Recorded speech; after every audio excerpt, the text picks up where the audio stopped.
What is happening, everybody, man? Thank you guys tuning in to another episode of Coffee and Coaching. And I'm excited to chat with our guest today, Mr. Jacob Barnhill. How you doing, brother? Doing good, man. I appreciate you having me on, man. Yeah, excited. Man. Yeah. How are things? You are out. You're out on the East Coast. So Columbia, South Carolina. Yep. Yeah. One of the few states that has 4 MLSs in it. How many are you a part of? Just one. That's all I need. There's plenty of business just in one. yeah. It's just that's enough. Well, cool, man. So I really appreciate you jumping in. I've had the opportunity to work with Jacob for a couple of years, and it's just been a fun journey, and seeing where things have been, where things are going. I know we'll probably dive in to a lot of things, but man, for folks tuning in, give them a little background, a little bit about yourself. Yeah, so I'm a military brat. I always tell people I've got a lot of everywhere in me. I started out most of my life never really living anywhere more than 4 years ever, till just recently after I got out of the military myself. So I was in the military for 12 years. Everybody called me crazy when I got bit by the real estate bug. And I actually started with We Buy Houses. So I was the We Buy House guy, and we had a whole business going, and some life events ended up happening that redirected us back to Columbia, South Carolina, where I got my license. Sold 26 homes our first year back in our first full year in 2017. And started out at Keller Williams, became an instructor.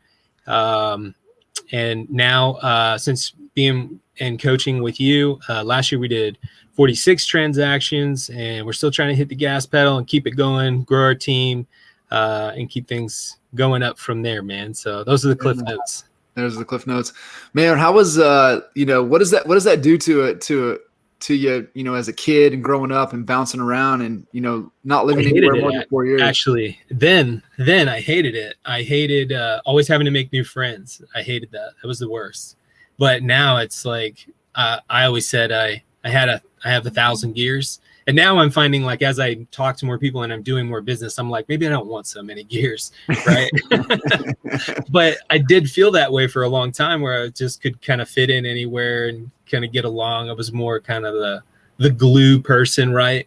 And I always just like finding new friends and seeing new places. And my wife and I have a lot of cool stories, just ways we get into new places, meet new people. And then you're always like, oh, we should have seen more stuff, because now when we're leaving a place, we see so much more stuff, and we're hanging out with people like we didn't, and so, yeah. And that's kind of my USP I don't talk about. My unique selling proposition with clients is like, I've moved 17 times. I get it. You know what I mean? Yeah. I mean, that's just part of the story.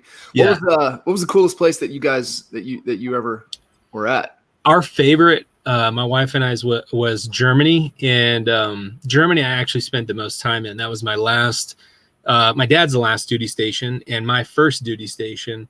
So high school just kind of separated that time. So about 7 years in total we spent in Germany. We loved it. Gotcha. Yeah, or at least I did. That's crazy. What for you, what was the driving force to go? Because you were Air Force, correct? Air Force. Yeah. How'd you make that decision? It was a book that somebody actually introduced me to network marketing, and I always joke, I never sold a dang thing. I got into these heat patches that were for muscle soreness. Yeah. And I was just introduced to that the first time with sales and selling anything, really. You know what I mean? I mean, the most selling I had done before that was probably trying to sell something out of my house on Craigslist. You know what I mean? I was no sales experience.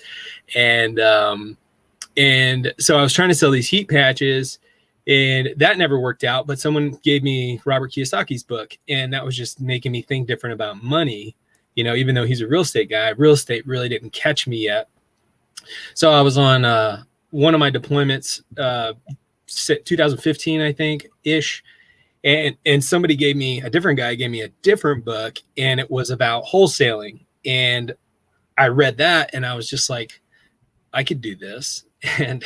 And then that's kind of how real estate started. And we had a lot of success with I actually did sell some houses with that. And then I was only ever going to get my license to do my own deals. And then I just kind of figured, well, if I'm sitting with people, there's this other opportunity that's right here too. And then that just kind of, we followed the money, right? What's the guy's name? Guy Kawasaki, right? He said, follow the money. I think that's where I first heard it. That's what we did. We just followed the money. That's crazy. Now we're agents. It's interesting, man. You know, you see a lot of success stories. I think you froze, John. Am I frozen? No, it must be me. Can you hear me? Can you hear me? You still there? All right. Can you hear me? Yeah, I got you. Where'd you lose? It had to be me. I got this great North Texas internet. It's terrible. No worries. Where'd you lose me? No, I heard you the whole way. So no, it's fascinating when you hear, you know, people's kind of their journey, right? The process that they go through. It usually it's either a tremendous mentor, but it usually comes down to a book. And so it's just interesting to hear that from you. You know, somebody handed you a book, handed you another book, and it's like, wow. So is that something that has been instilled into you as well? Is that, you know, you try things to impact other people, is hand them a book to help them, you know, kind of work through something or spark an idea? Yeah. You know, my favorite thing, I actually made in our CRM, there's automation plans we're always adding to our CRM. And we have one called Overcome Your Fear. The title of it is called Overcome Your Fear. And for newer agents that are interested in getting into business or come to the brokerage or joining our team, and they maybe have their class scheduled, or they're thinking about scheduled classes to get their license. And I have a link for that Audible free book that goes out to them. You know, you can get the link for the free book. Yeah. You get it one time, as long as that Audible account's never gotten a free book before, they should be able to get that book for free. And Carol Dweck's book, Growth Mindset, is what I have in there right now. However, I just read a new book that I really like a lot more. They quote Carol in the book, and they go into a lot more stuff. I really like it. It was called Willpower is Fake. Willpower Doesn't Exist. Something like that. I'm paraphrasing the title there. But I just finished that one the other day, and I love that book so much. It's a good book. Set me straight. Out for sure. I love that. I'll have to check it out. Yeah, no, Carol's book is fascinating, and it, you know, yeah, anybody that's, you know, mentally struggling, it's definitely a one that will help you get unstuck. I found her book was better. Like if you go back to like how you grew up and why we think the way we think about failure and how to overcome that, because it's just hardwired.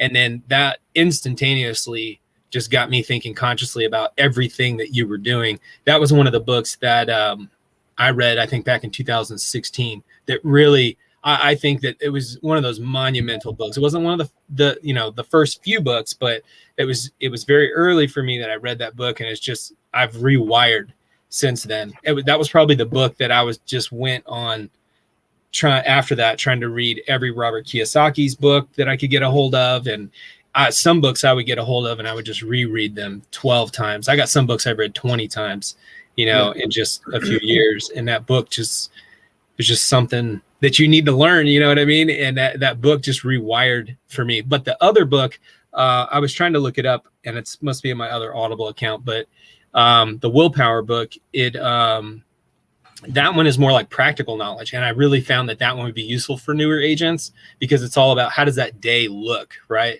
And not really how to think about those habits, or that environment is really what that Willpower book is about. Yeah, it is. We talk about that all the time, right? Environment is stronger than willpower. And, the way I've always looked at willpower is that it's just energy. And, we've got all of these things plugged into our, like we're a battery, and we've got all of these things draining us of our battery. And willpower is the highest form of the energy that we have. And it's the first one that gets depleted. Mm-hmm. And so it's like, why, it's the whole eat that frog. And, you want to eat that frog when your willpower is the highest, because sure enough, that willpower is going to be drained. And then now what are you dependent upon? Right. Yeah. And so, that's where the environment, your circumstance, your situation really, really drives that. I was thinking of something as you were mentioning Carol's book. Yeah. On mindset. You said, man, it just took me back to how I was hardwired and what I learned kind of growing up. Is there anything in there that, like, man, I had to rewire this to help me, continue to grow and become better each and every day? Was there something specific that really stood out for you?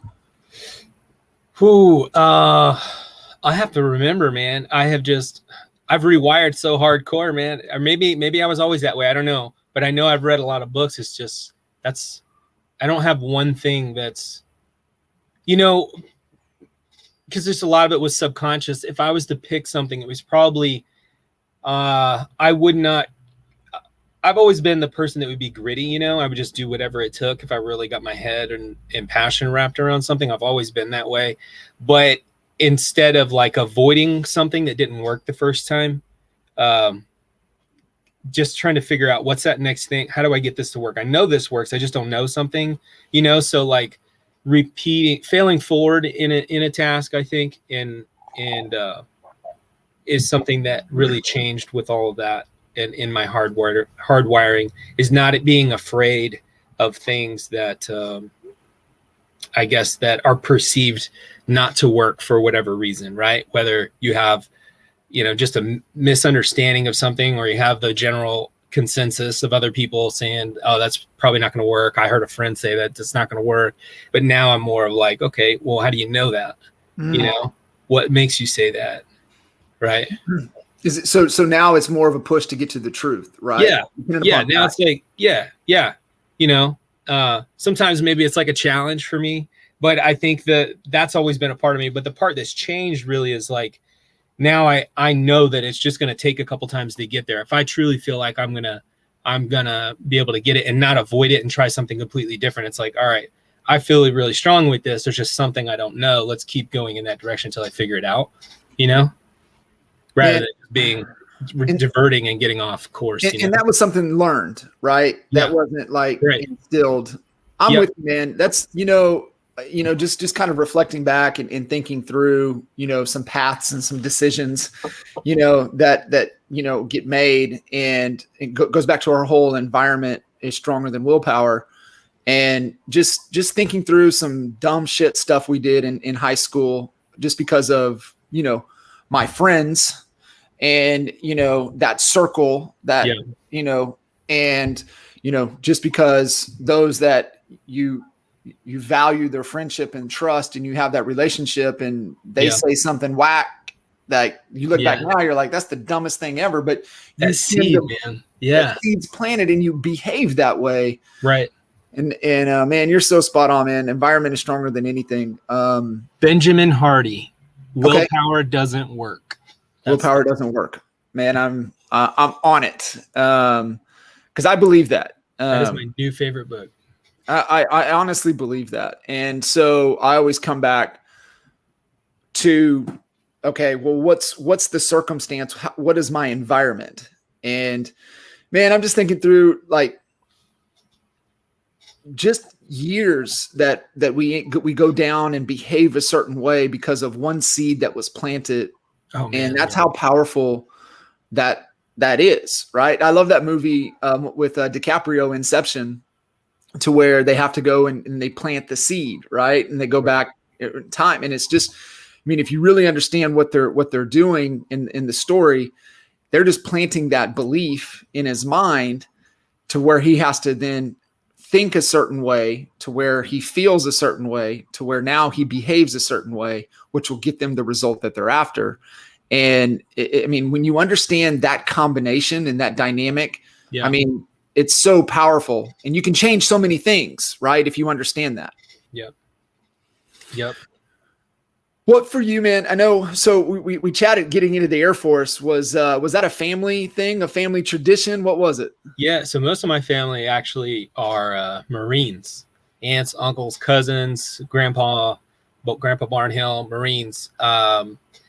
My dad actually got in the Navy for his first few years. Then he got out, worked for Coca-Cola for a while, met my mom. Then he went back in the military, and he was Air Force, served a total of 24 years. So there's a lot of military there. My dad was a recruiter for a while. He did CE logistics for a while. So, you know, it was just what I was going to do. I was Air Force Junior ROTC when I was in high school. And that was just the plan, man, until somebody smacked me with a book one day. And I was just like, I knew there was a better way, and no one ever told me. Like, I knew there was more here, and no one ever shared any of this crap with me. And I didn't blame mom and dad. You know, I was just like, I knew there was more. Now I'm seeing more. Where is this? Give me another book. Thing, man. It's to carry on the tradition. It's in the family. I'm just wondering how all them Marines let you guys get away with being in the Navy and the Air Force. You know, I don't know. They made us do push-ups every time we crossed the door threshold, you know, pull-ups. No, I'm just kidding. But yeah, we got away with it, I guess.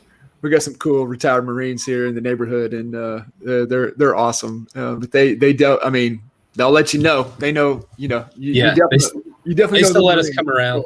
The rest of the Marines in the family, they still let us Air Force cats come around. Yeah, that's cool.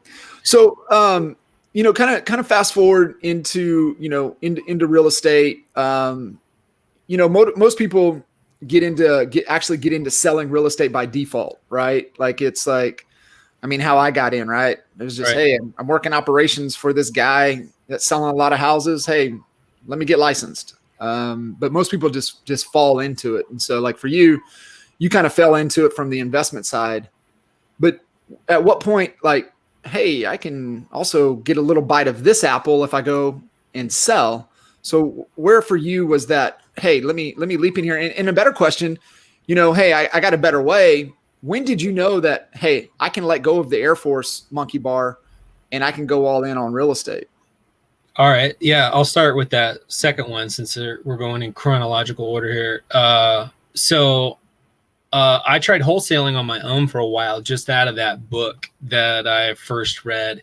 And we had some success. We put some deals in the pipeline. We had some pendings, and we were making money. My wife and I were doing everything. We were doing 1,000 letters a month, mail campaign, direct mail, fulfilled in-house. We were licking the stamps. We were printing the letters, writing the address, handwritten. I bet Erin never wants to do that again. I bet she never wants to do that again. Putting things in there. She's actually doing some stuff right now. Actually, we got so good at a couple things, and I still use those in our business where we'll handwrite letters.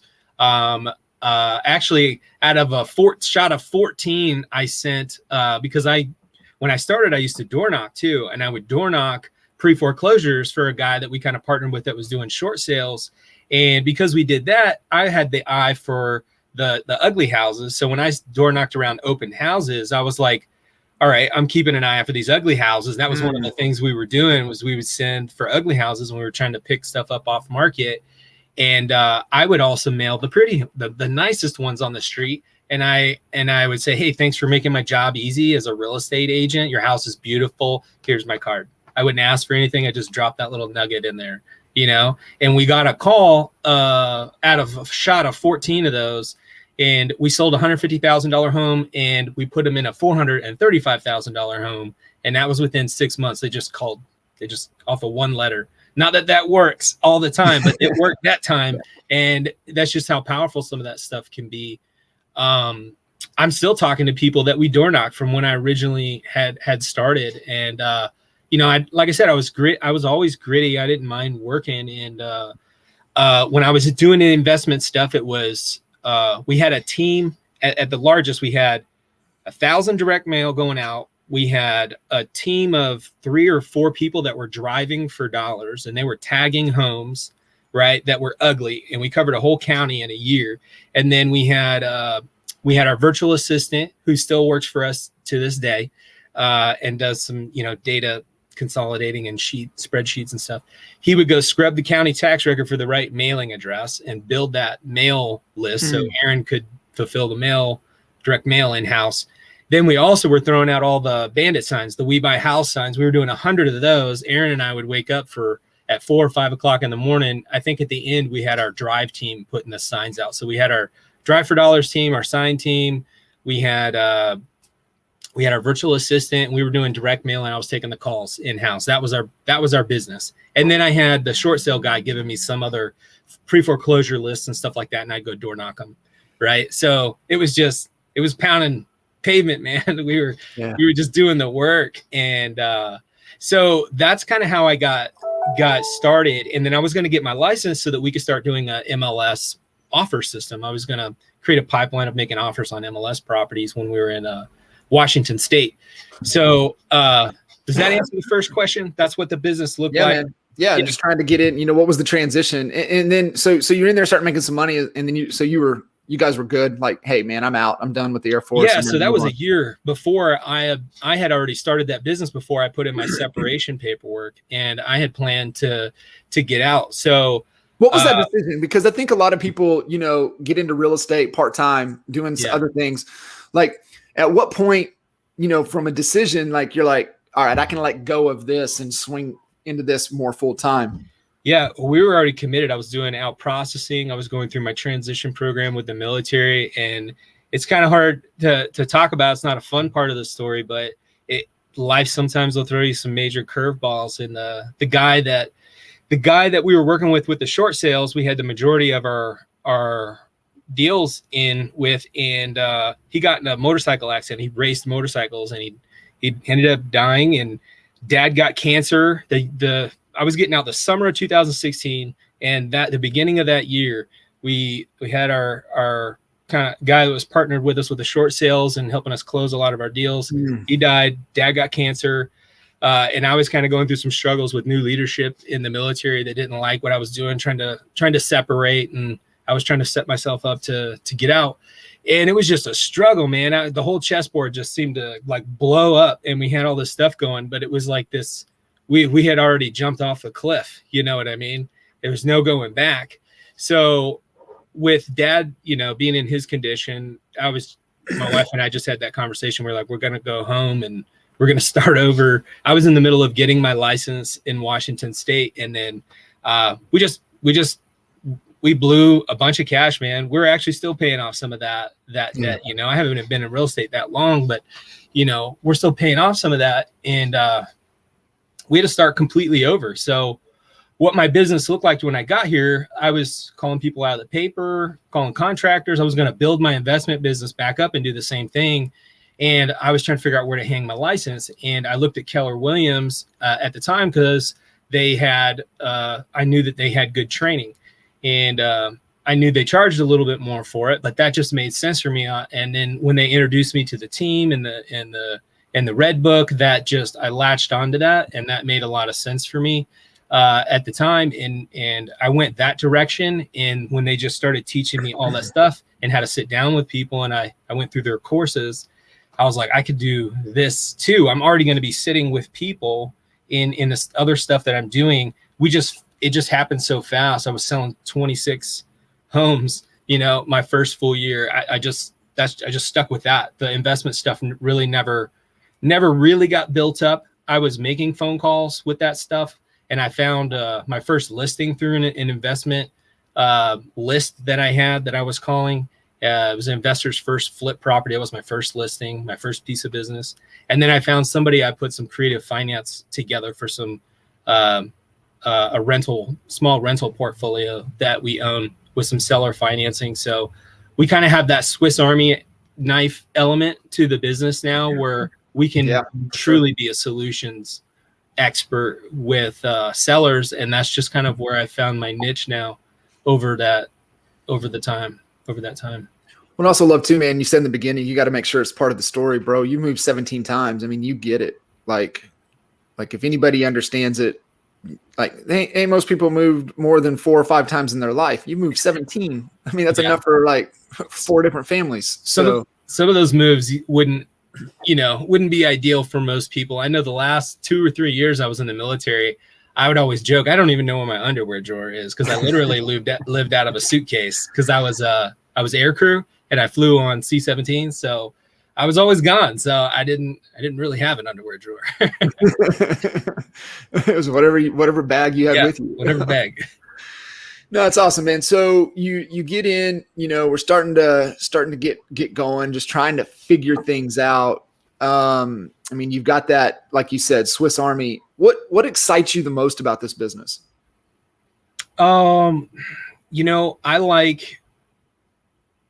I really like helping people. Like, I've always liked doing that. I was always in some kind of instructor leadership position. When I look back at things, I really like trying to just help people out. I feel like my superpower is like really looking at, all right, what needs to be done and how far, how fast, how big can we take it? And then I kind of like do this, even when I have new ideas and we try to implement things, like my brain just kind of expands it out as far as it can go. And then I try to bring it back in and look at, okay, what are the essentials? And then I can kind of break down the ridiculously simple things for people and then say, okay, this is step 1. Do that. Yeah. Then let's do this. You know what I mean? And I like doing that. I like doing that. And that I've found that for I do that pretty well with sellers and buyers too. I have my own presentation that's worked. I mean, I'm almost 100% conversion on buyers for sure, and just building that trust with them. And I just broke down sort of the way that I do listing presentations, where I just give them, there's really no sell to it. It's just a factual, this is what I know that you want. Here's step 1, step 2.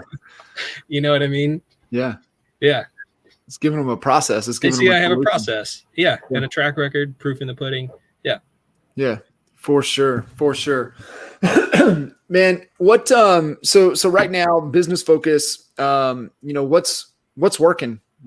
Where are we trying to pay more attention to? What's going on? Yeah, I myself recently, I've been in the business six years, so I'm still relatively new to a lot of the stuff. We've been trying to grow a team the last couple of years, and that's really got me sidetracked from focusing on my own stuff. I've kind of cared a little bit too much for people that were coming on. It's kind of sidetracked me a little bit, and I'm kind of going back to the basics. And what's really working well is going back to the database. We've linked up with a company called Viral Marketing.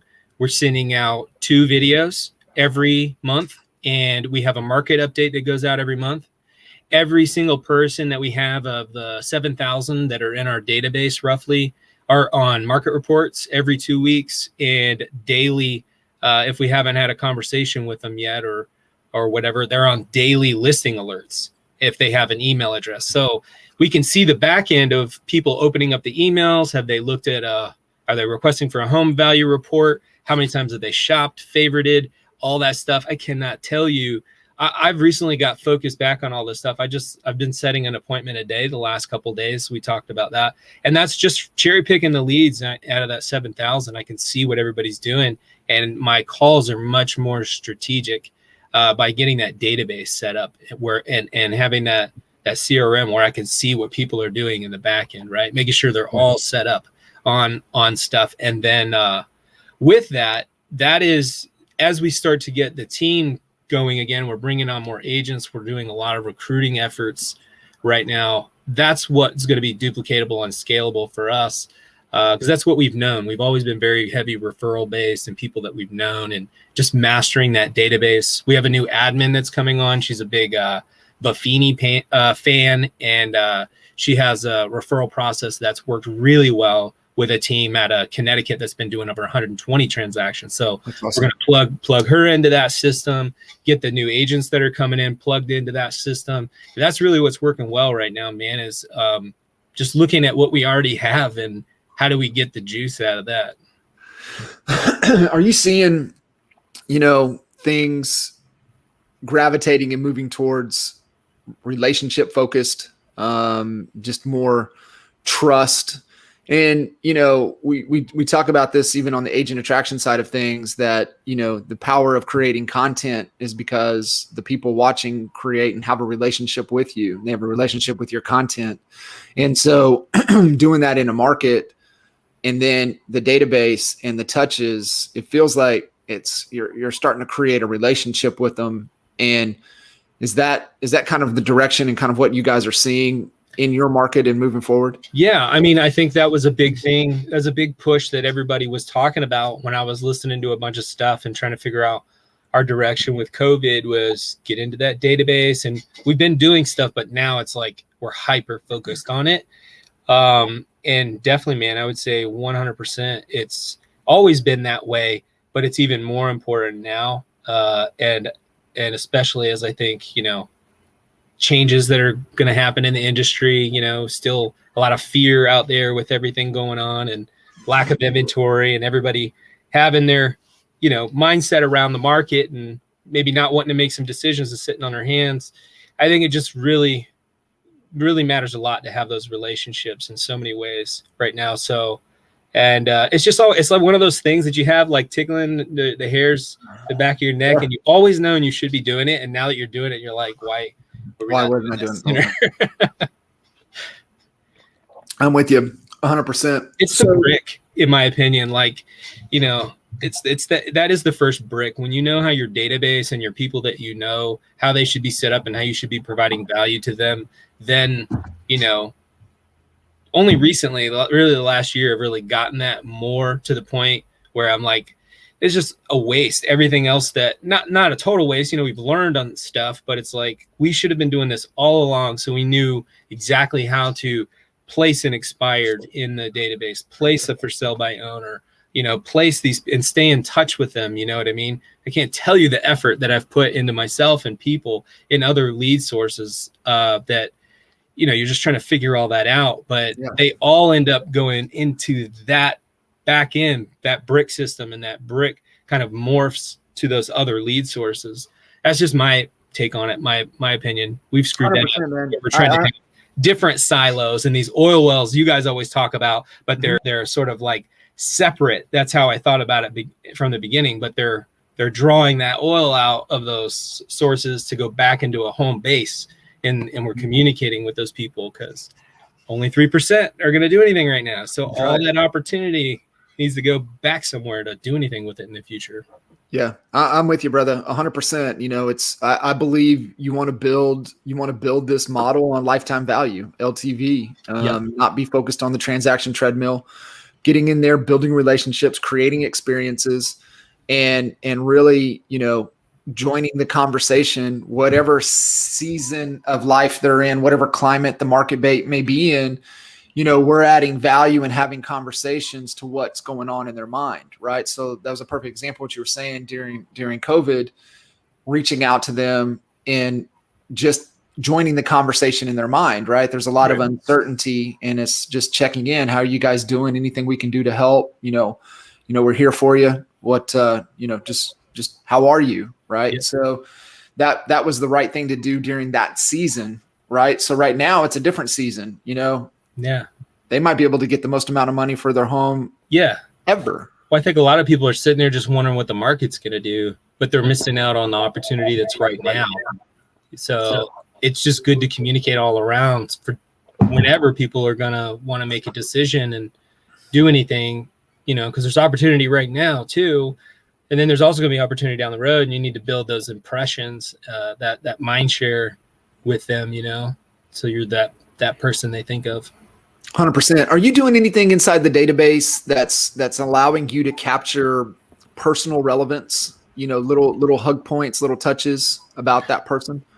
I listened to Michael Reese's, one of his videos recently about surveys.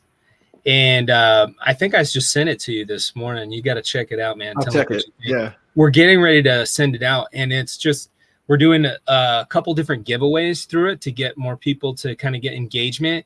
But it's qualifying our people. When are they going to want to make decisions? How long have they lived in their home? We just have a bunch of different questions that we're asking them and kind of getting data points on, okay, what do we have in here? And then can we help them? What other questions you guys have? What's your fear around the market? And we're going to go get some really clear answers for what our database tells us for stuff like seller workshops and some other stuff. We're actually going to get that feedback from our people, and we're going to go provide them some value with that. Cool. Yeah. I mean, one of the foundational books that really shifted our thinking with lifetime value, and just like what you're talking about, the power of the database and communication, was Jack Mitchell's book, Hug Your Customer. And, Jack built one of the largest, most profitable per square foot retail space on the planet. And he did that through database by capturing personal relevance. And so like they would know who was coming into the store. Yeah. And they would be able to pull up real quick their kids' names, spouse names. Yeah. Hey, they got pets, what's going on in their life. Yeah. And then they would just be able to say, hey, how are you doing? How's Susie, how is she doing, with her dance? How was the dance recital last month? Like little things like that. And people feel like, holy shit, like, how did they remember that? And it's just the power of capturing that information, because it's all about how you make them feel. Yeah. They feel like you care, and you get to know them on that level. And man, that's the game changer. When you're able to do that, then now you have these advocates out there. Can you believe, Jacob reached out to me and asked me about this. I can't even believe how the hell did he remember that? And I think that's the next step. I've kind of forgotten that that's the next step, because we've just been so focused on just, trying to get clearer on what we have and the opportunities. And there's so many things that you can do with a list of people and you can provide real value. But I've said it a lot in the past where I was like, we need to create the Disney experience. We really need to know about our people. We need to make it an experience. When they come, it's just, you're not going to get it anywhere else. I forget what I was reading, and they were just talking about their website. They're like, and it would hold truth, I think, for your service and anything else of why you get a referral is people come to your website. You want people to come to your website over everything else, because it's not a little bit better. It's exceptionally light years better than everybody else's website, right? It would just have so much more to provide them than any other website could possibly have ever thought of. And that's just fun for my brain to think about, like, oh man, we could do so many things, you know what I mean? So we've added questions into that survey that's getting ready to go out. Like, have you thought about a real estate career? Have you thought about real estate investing? Do you know? Then from that data, we're going to be able to help people. Hey, have you heard about our events? Have you heard about our team that we're hiring? Hey, you know what I mean? Then that's just the beginning of what we're going to be able to do with that. So check back in the next 12 months, man. I think once we get our next gal in here, and we got some good pieces, I think, that are starting to play out. It's been a struggle recently with a couple things. We've gotten smacked straight, but I think through struggle, there's always opportunity. There's some good stuff on the horizon, I think. Every time, man. Give a little feedback, because I mean, you're an analytical visionary, which is kind of weird to say. So like, big picture, but then like you want to, you can get into the details of things. Yeah. How do you, because it's like, man, there's so much stuff out there. So for you, it's like, how do I narrow and say no and know what to say yes to keep moving things forward? What's that process for you? Yeah. I've gotten pretty good at my calendar, over the last few years. The last year I've really gotten good at what's in there is going to get done. Right. Mm-hmm. I think the things I've really struggled with recently is making sure that I have the time to do those things. Right. So I've kind of made a little checklist for my agents out of that. And, I've told them, like, hey, when you go and you pick the focus, and you kind of taught me this, like you did teach me this, you have those strategies from your strategic plan, then does that fit? Right. And then those things get put in the calendar. But then where I've been really finding success in getting the rubber to meet the road is, are you putting a project in your calendar that was never going to fit at that time slot? He's just slapping it in there, you know, and those Sunday plannings really make sure that you're like, okay, do I need to break this down, and then know the difference between that strategic plan and that's a focus item, and then is that something I can slap on my calendar, or does it go to a checklist, and that checklist needs to get in the calendar? But first I try to see if I can fit it in my calendar, and then, you know, does that fit the strategic plan, right? So that helps me in kind of saying no to things. And I've very recently trying to get more people to come to me for things, whether that be appointments or they want to meet me or do one-on-ones or all that stuff, and just try to get things to come to me to save time rather than going to things. So that's I love it. Things I've been working through. Hey, you mentioned a couple things, you know, and I know this is, you know, kind of on your radar right now is events. Doing, you know, getting quite a bit of events in your calendar, and executing on that. Man, let's unpack that a little bit. I think that's so powerful. I mean, I think that's where people are thirsty for events, and I think it's just a great opportunity to be able to really execute on those and execute on other, you know, borrow other people's events as well. But also, you know, for you guys are running some, so man, share what you guys have in the works on the event side of things. Yeah. So, I've linked arms with a phenomenal guy and gal, Noah Harris and Christy Harris. If you're in Columbia, you probably know them. If you don't, you need to go check out the Facebook group that we've got. And it's Cola REI, famously hot, right? That's the name of the Facebook group. And Noah is an excellent speaker. It's a free event that we do every month. He keeps us up to date with a bunch of stuff in there, and they're very active in the investment community. They just hit the news locally the other day. They were on there talking about Airbnbs because they're bringing down some regulations on our Airbnbs right now in Columbia. So they're up to date with all that. Noah makes the events super fun. And, you know, we've been having 40 people since January when we put on our first event come to those events every single time. And those are just fun. They're free. We have beer, wine.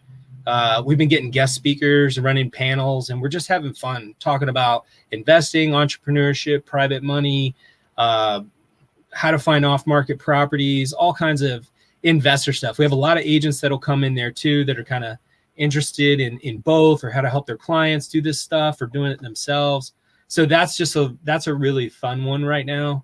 And that's just kind of getting us in that whole event mind space of like, all right.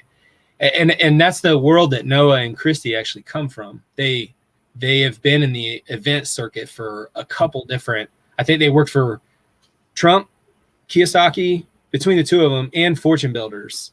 Wow. So they know events, and they're really good with people. They're just natural people magnets. They're just nice, great people. They're actually our next door neighbors too. So our kids get to hang out together. We're always strategizing on different ways to have fun, whether that be on the lake or events. So we have that. And then we have our action-oriented agent stuff, which is like our training manual for our agents, not only on our team, but for other agents that want to tap into exactly what we're teaching.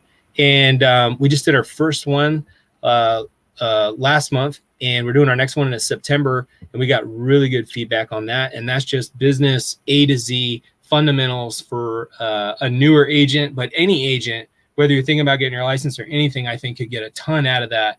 And it's simple business planning, structuring your day. We got your Sunday planner in there as part of that training, and the 8 stages of a real estate agent's business, all the way to setting up the database, actually completing your tasks for the day, setting up your CRM, just the fundamentals, man. A to Z. We got 7 pillars that we teach. Then on the horizons, we got seller workshops that we want to start doing, more career nights for agents that are interested in the team.